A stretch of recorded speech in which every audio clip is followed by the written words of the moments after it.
আসসালামু আলাইকুম। আমন্ত্রণ জানাচ্ছি ওয়ার্ল্ড উইথ মুন্সি হৃদয় চ্যানেলে।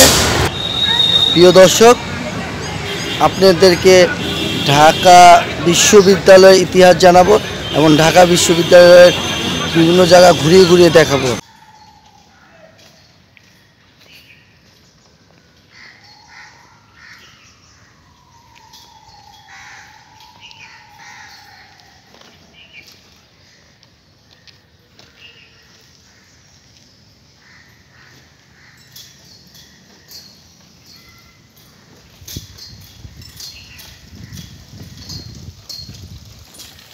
প্রিয় দর্শক, আমি এখন দাঁড়ানো আছি ঢাকা বিশ্ববিদ্যালয় মধু ক্যান্টিনের সামনে।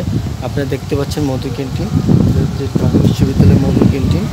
ডাকসু ভবনের সামনে এবং কলা ভবনের পিছনে অবস্থিত একটি রেস্তোরাঁ, এটি মধুর ক্যান্টিন নামে অধিক পরিচিত।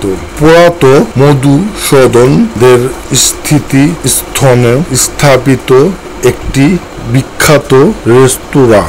বাংলাদেশের ছাত্র রাজনীতির আঁতরঘর নামে পরিচিত মধুর ক্যান্টিনের আলাদা খ্যাতি রয়েছে। রাজনীতি, সাংস্কৃতিক চর্চা এবং আড্ডার জন্য সামনে রয়েছে একটি ভাস্কর্য এবং ক্যান্টিনের গেট দিয়ে ঢুকতে সামনে রয়েছে আরেকটি ভাস্কর্য। দুইটি ভাস্কর্য রয়েছে মধুদার। আমি মুন্সি হৃদয় আপনাদের থেকে বিদায় নিচ্ছি। আসসালামু আলাইকুম।